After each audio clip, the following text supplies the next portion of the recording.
Hai guys, kembali lagi di channel Fahmi Studio. Dalam video kali ini gue akan ngebahas tentang sebuah software yang keren banget. Sebuah software yang bisa menghilangkan background dari input video tanpa menggunakan green screen. Contohnya nih, di belakang gue terlihat ada animasi. Dan biasanya kalau ada yang lihat, feed video seperti ini, mikirnya, wah ini pasti doi menggunakan green screen nih. Padahal gue tidak menggunakan apa-apa. Dan ini gue bukan tipu-tipu ya. Ini gue bukan pakai green screen terus taruh gambar studio gue, enggak. Ini beneran gue ada di studio. Ini ada kamera gue bisa megang semuanya. Dan ini juga gue tidak menggunakan After Effects, gue nggak nge-masking atau hal-hal seperti itu. Video ini gue rekam secara real time dan efek-efek yang kalian lihat seperti ini. Nah itu ya, ada pesawat lewat di belakang gue ya, itu real time ya. Jadi ini dikompositing secara real time, keynya juga secara real time, dan pesawatnya ini juga lewat secara real time. So, teman-teman penasaran? Pengen lihat setup sistemnya seperti apa? Kita akan melihat routingannya sekarang. Let's go. Oke, so gue akan mulai dari ngebahas input kameranya dulu ya. Di sini gue ada kamera FX6 dan ada output SDI-nya. Dan memang direkomend itu saat ini masih limited to kamera yang bisa menggunakan SDI ya. Kita sempat ngecoba pakai kamera yang outputnya HDMI, terus kita convert dan ada beberapa masalah lah. Jadi gue rekomend untuk setup menggunakan KeyCast ini menggunakan kamera yang ada SDI outputnya. Tapi bukan berarti kedepannya nggak akan support HDMI karena softwarenya bisa dibilang masih baru ya, masih akan banyak adjustment dan development kedepannya. Kemarin sih gue udah ngobrol sama mereka, kedepannya pastinya akan support kamera yang HDMI juga. Tapi buat saat ini, oke, kita menggunakan FX6 output HDMI, dan yang mau gue infokan juga adalah bahwa saat ini sistemnya baru support itu Full HD ya. Jadi outputnya cukup Full HD, tidak perlu 4K karena memang belum bisa diproses secara 4K.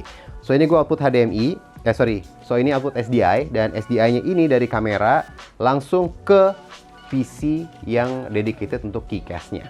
Oke, dan ini adalah PC yang sudah kita rakit dedicated untuk KeyCast. Kenapa dedicated? Karena dia agak spesial ya. Dia tidak bisa menggunakan Windows, jadi dia base-nya itu Linux.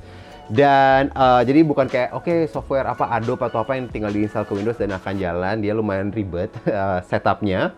So base-nya Linux, menggunakan Ubuntu ya, dan spek PC-nya ini lumayan hardcore ya, karena menggunakan 2 VGA RTX A6000. So itu 48 GB plus 48 GB artinya 96 GB VRAM. Dan untuk input outputnya kita menggunakan Decklink Duo ya. Jadi ada 4 input atau output SDI. Satu ya, input satunya itu untuk input dari kameranya tadi, dan 2 input terakhirnya itu untuk ngirim key sama file-nya ke switcher atau ke PC yang menggunakan vMix atau mungkin OBS, atau intinya dikirim ke broadcast-nya ya. So kira-kira ini bisa dilihat dia dia web based ya. UI-nya itu web based dan tidak banyak settingan, dia benar-benar hanya menerima inputnya dan di output lagi. Jadi yang kita dapatkan di sini hanya bisa untuk start stop dan untuk melihat input outputnya dan delay frame rate-nya. Oke, so ini PC KeyCast-nya, dan dari sini outputnya kita terima di PC vMix. Oke, so ini adalah PC vMix-nya ya, yang menerima output dari KeyCast-nya, dan boleh dilihat sini. Dan bisa dilihat ini adalah 2 input yang dari KeyCast-nya ya. Ini adalah key-nya ya, alpha-nya, dan ini adalah input kameranya. Dan ini adalah contoh setelah kita keying ya. Jadi ini file-nya kita menggunakan key-nya sebagai mesh-nya ya. Jadi dia bisa terpisah, dan ini ketika sudah di compositing ya, seperti tadi yang teman-teman bisa lihat ada kereta lewat di belakang gue. So gue pengen ngebahas sedikit tentang limitasinya ya. Pastinya softwarenya ini menggunakan AI, dia cukup pintar untuk mengetahui yang mana yang background dan yang mana yang menjadi talent utamanya. Dan mungkin juga teman berpikir bisa lebih dari 1 orang nggak sih? Bisa 2 orang, bahkan bisa 3 orang yang ada di screen yang di key juga bisa. Jadi sistemnya ini dia bisa tahu lah kira-kira yang mana yang manusia, yang mana yang mesti dia keying. Tapi mesti hati-hati, jangan banyak orang lalu lalang di backgroundnya.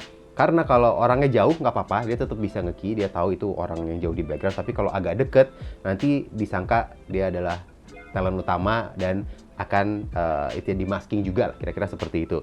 Dan pastinya ada beberapa limitasi lain, seperti contohnya tadi di awal kenapa gue menggunakan topi yang warnanya biru, karena background gue hitam. Kalau gue nggak pakai topi, rambut gue juga hitam, sistemnya akan agak-agak bingung. Jadi mesti dipastikan walaupun kondisi cahaya kurang bagus segala macam itu nggak apa-apa, tapi yang dipastikan itu jangan sampai si talentnya itu tidak kontras dengan backgroundnya. Jadi mesti ada separasi dengan backgroundnya. Kalau nanti sistemnya bakal mabuk. So sebetulnya masih ada beberapa limitasi lagi, agak lumayan banyak ya. Tapi yang sebetulnya yang make sense aja sih. Jadi kayak misalnya, contohnya logiknya sama kayak green screen aja. Lo kalau mau syuting green screen, ya masa lo pakai baju hijau, nanti pastikan ke keying juga. Kira-kira seperti itu sih best practice-nya. Oke guys, so kira-kira seperti itu ya setup sistemnya dan sistem requirement-nya. Dan menurut gue untuk saat ini ya, karena kan kita kemarin pandemi, semua event itu menjadi online dan sekarang sudah mulai banyak sekali event-event yang offline atau mungkin bisa dibilang hybrid. Nah dengan KeyCast ini teman-teman bisa menambah grafis-grafis seru buat event-event hybridnya ya. Jadi kayak misalnya ada konser atau mungkin ada launching, dan kita bisa nambah grafis-grafis yang seru di belakang mungkin pembicaranya gitu kan, atau dari di belakang performernya gitu. Dan mungkin kita bisa menambah logo-logo sponsor juga di belakang untuk ditampilkan di LED dan juga untuk ke broadcast atau ke streaming ya. Mungkin teman-teman di dunia e-sport juga ini bisa sangat berguna buat event-event yang offline. So, buat teman-teman yang tertarik dengan software ini, bisa langsung aja hubungin kita di Avame Studio, karena Avame Studio adalah distributor resmi dan tunggal software KeyCast. Mungkin gue sedikit bocoran ya, untuk softwarenya itu tidak ada yang bisa dibeli lifetime ya. Jadi ini ada paket bulanan dan ada paket tahunan, dan harganya sebenarnya lumayan. Tapi buat teman-teman IO atau PH yang sering handle event, kita menyediakan paket khusus yang by event. Jadi udah termasuk PC-nya, udah termasuk operatornya, dan sudah termasuk softwarenya. Dan pastinya secara harga jauh lebih bersahabat ya, dibandingkan harus membeli softwarenya sendiri. So again, buat yang tertarik bisa hubungin kita via DM IG atau ke email kita info@avame-studio. Dan untuk harganya akan gue taruh di link ya, ke link ke Tokped kita di description. Dan sekedar info aja, untuk launching di bulan Februari dan Maret ini kita akan ada special price ya. Jadi teman-teman bisa ngetes sistem ini dengan harga yang sangat-sangat miring. So, thank you udah nonton videonya, dan sampai ketemu di video berikutnya. Bye.